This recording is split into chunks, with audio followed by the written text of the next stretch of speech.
The Power of the Subconscious Mind Summary. In the book, Murphy talks at length about the power and underutilization of the subconscious mind. He first draws on the examples of two types of people, that which he calls the magnetized man, who's full of confidence and courage, and the demagnetized man, who's full of fear and doubt. The magnetized man will not get very far in life because, if he is afraid to go forward, he will simply stay where he is. Become a magnetized man and discover the master secret of the ages. This, according to Murphy, is largely a conscious decision, and we all have the power to decide the type of person we wish to be. Murphy asserts that the subconscious mind, which is responsible for success, is ultimately programmed by our thought and beliefs. All your experiences, events, conditions, and acts are the reactions of your subconscious mind to your thoughts. Remember, it is not the thing believed in, but the belief in your own mind, which brings about the result. In this way, he likens us to gardeners planting seeds of thought in our subconscious minds. When we sow positive thoughts, imbued with the vision of the person we wish to embody, we can reap a glorious harvest. Thinking, he suggests, works by cause and effect, and it's essential, therefore, that we take charge of our thoughts. When such thoughts are deposited in our subconscious mind, it will get to work, bringing about harmonious conditions, agreeable surroundings, and the best of everything. And here's a point that really resonates. Murphy states that most of mankind lives in a world without, while more enlightened beings are immersed in the world within. By focusing on our inner states, such as thought, feelings, and imagery, we can influence our external reality. In similarities to Maxwell Maltz and psychocybernetics, Murphy infers that the subconscious mind simply follows the orders we consciously input. It will, therefore, govern our reality impartially, depending on the information we feed it. Your subconscious mind is amenable to suggestion. As you know, your subconscious mind does not make comparisons or contrasts, neither does it reason and think things out for itself. This latter function belongs to your conscious mind. It simply reacts to the impressions given to it by your conscious mind. It does not show a preference for one course of action over another. Thoughts and beliefs. Hence, our beliefs and language have to be monitored carefully. As long as you persist in saying, "I can't afford that car, that trip to Europe, that home, that fur coat or ermine wrap," you can rest assured that your subconscious mind will follow your orders, and you will go through life experiencing the lack of all these things. If we start to use negative language, we should reverse it immediately to implant positive messages into our subconscious. Like a captain guiding our ship, and we must provide the correct orders for our subconscious mechanism to function. We should also seek to impart our wishes with feelings and emotions. If you want to write a book, write a wonderful play, give a better talk to your audience, convey the idea lovingly and feelingly to your subconscious mind, and it will respond accordingly. And here, frequency becomes important, with the repetition of constructive, harmonious thoughts.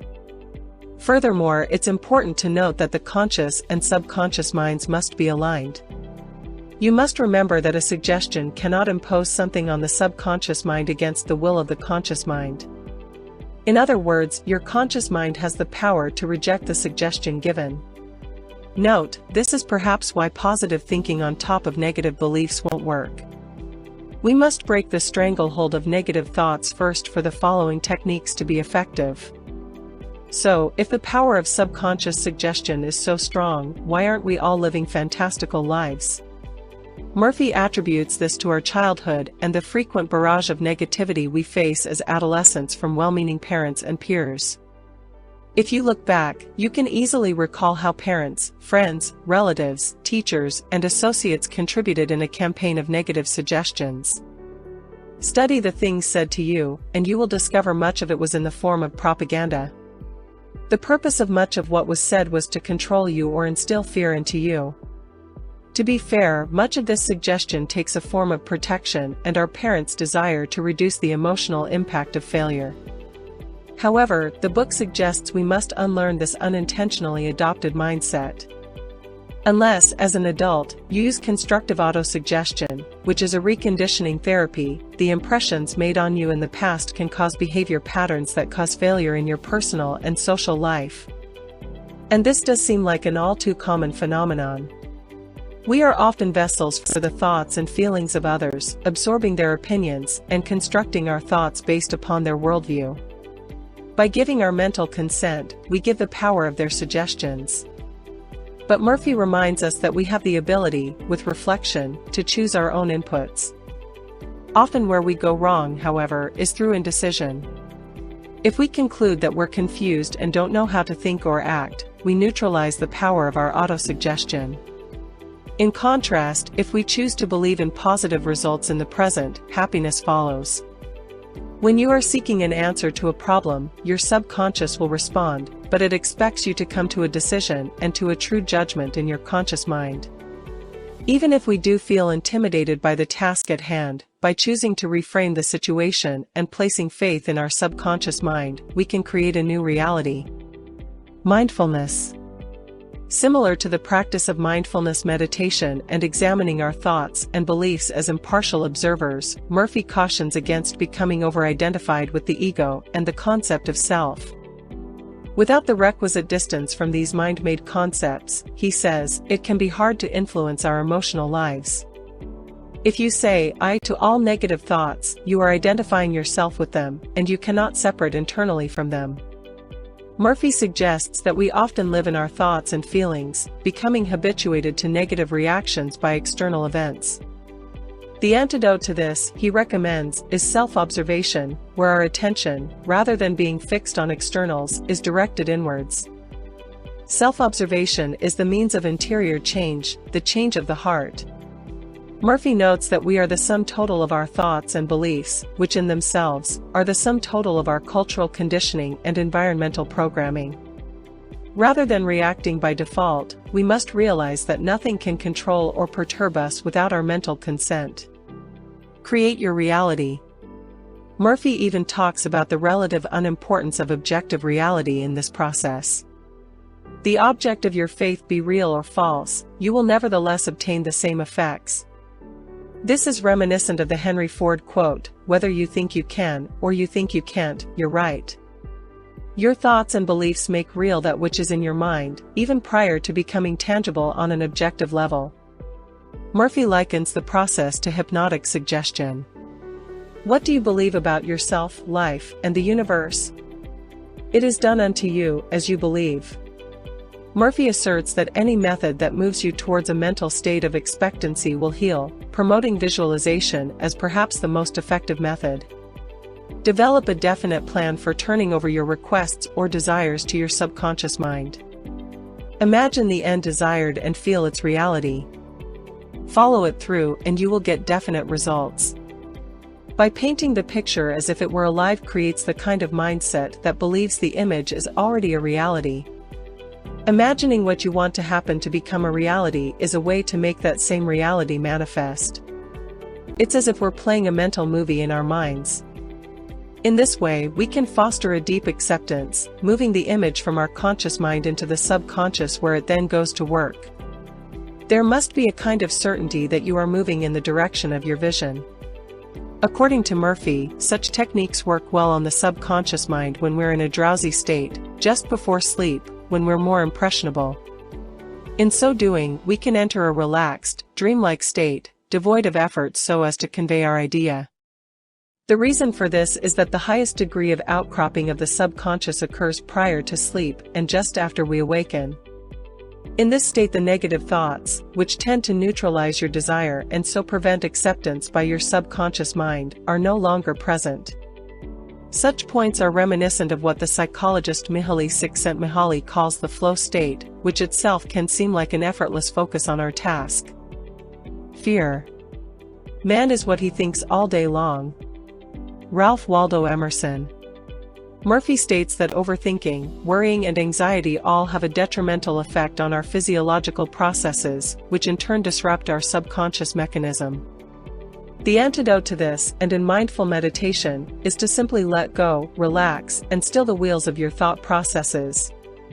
Most frustrations and anxieties, Murphy asserts, are due to unfulfilled desires. In this way, dwelling on obstacles will simply block our subconscious from working effectively. During this process, it's essential not to succumb to fear. If you've been anxious throughout your life, you possess a kind of mental blueprint to identify anxiety and lack in your surroundings. This is the kind of Tetris effect that Sean Aker refers to in his book The Happiness Advantage. Such identification simply makes the negative in your environment more noticeable and serves to attract more of the same into your life. According to Murphy, we would be best served by changing our blueprint. Get a new blueprint, build silently by realizing peace, harmony, joy, and goodwill in the present moment.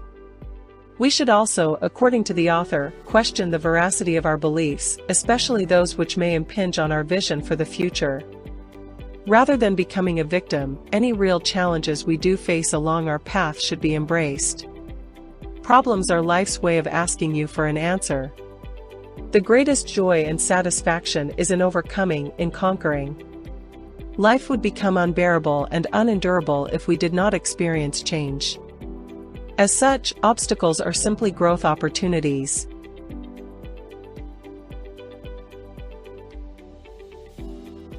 The subconscious mechanism. All of our aspirations for a better life originate in our subconscious. Your subconscious speaks to you in intuitions, impulses, hunches, intimations, urges, and ideas, and it is always telling you to rise, transcend, grow, advance, adventure, and move forward to greater heights. We simply need to avoid doubt and worry, and instead of planning every little detail, embrace a surety of mind. Murphy suggests that, although our intellect will try to obstruct us, we must maintain childlike wonder and faith, imagining our emotional end state that slices through all red tape. When we detach our minds from the sense of evidence of our current situation and focus on our vision, our creative mechanism can thrive. Indeed, striving and effort often result in the opposite of our desire. The simple art of releasing the mind reveals the way. Do not believe the story that the only way you can become wealthy is by the sweat of your brow and hard labor. It is not so. The effortless way of life is the best. Do the thing you love to do, and do it for the joy and thrill of it. Some of the greatest figures in history, according to Murphy, have trusted in the power of their subconscious to guide their work. Long hours, hard labor, or burning the midnight oil will not produce a Milton, a Shakespeare, or a Beethoven. People accomplish great things through quiet moments, imagining that the invisible things from the foundation of time are clearly visible. Wealth. Murphy states that wealth is a subconscious conviction which we must build into our mental reality. These writings are reminiscent again of the abundance and scarcity mindset, which is often referenced in manifesting circles. The feeling of wealth produces wealth. Keep this in mind at all times. Wealth, according to Murphy, isn't attracted through hard labor or envy, but springs from our subconscious. However, we must first put aside any doubts or superstitions about money, as in the author's words, what we condemn, we can never attract. There is a caveat, however, in that making money, the sole purpose of our life, will invariably result in emptiness and dissatisfaction. By making money your sole aim, you simply made a wrong choice. You thought that was all you wanted, but you found after all your efforts that it was not only the money you needed. You also desired true expression of your hidden talents, true place in life, beauty, and the joy of contributing to the welfare and success of others. In accordance with many other spiritual teachings, Murphy infers that the accumulation of wealth should be a byproduct of other, more nurturing and fundamental activities. The 3 steps to success. Love your work. The first step to success is to find out the thing you love to do, then do it. Success is in loving your work. When you love your work, you dive into it, the world melting away in the pursuit of your craft. This reminds me of this amusing post I saw recently on the socials. And if you don't know what to do? Murphy suggests asking for guidance. By proceeding with faith and confidence, ideas appear via hunches, intuitions, or as an inner silent awareness. Specialize. When we love our work, Murphy suggests that we should identify a particular branch in that pursuit and learn as much as possible, becoming a leader in the field. Instead of merely getting by, we should attempt to master our work to serve the greater good. Altruism. This third step is arguably the most important. Our love of work cannot be couched in selfishness, should instead be motivated by a cause beyond ourselves, one which ultimately serves humanity. In this way, we do not simply focus on our own accumulation of wealth, but our desire to serve others. This reminds me of the famous Viktor Frankl quote, "For success, like happiness, cannot be pursued, it must ensue, and it only does so as the unintended side effect of one's personal dedication to a cause greater than oneself or as the byproduct of one's surrender to a person other than oneself."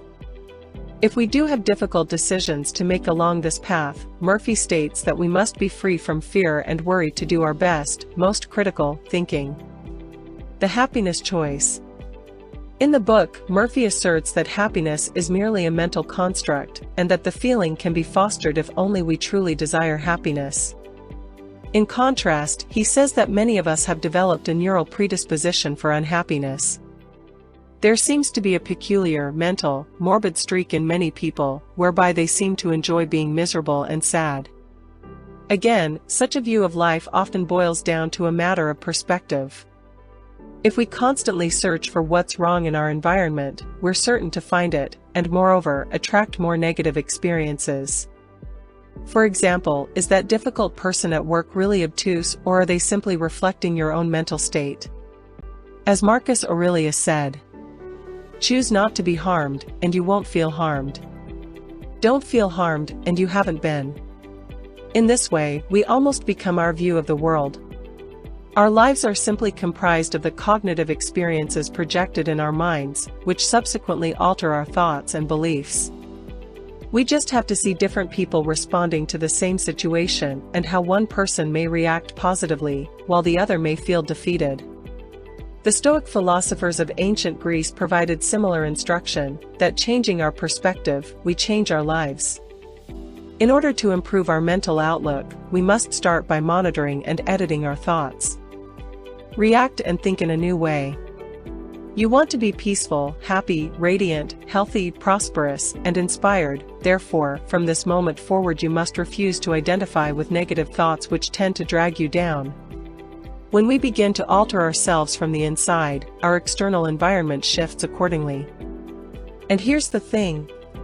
It is just as easy to imagine yourself successful as it is to imagine failure. Conclusion. The core message in The Power of Your Subconscious summary is that to believe in something is to make it your reality. This is why Paracelsus said in the 16th century, whether the object of your belief be true or false, you will get the same results. And that we must use our inner creativity to mold our external world. As a man imagines and feels, so does he become.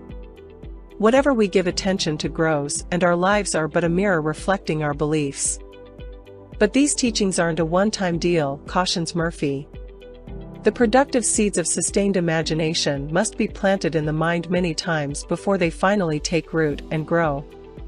So, begin now, by choosing your thoughts and changing your reality.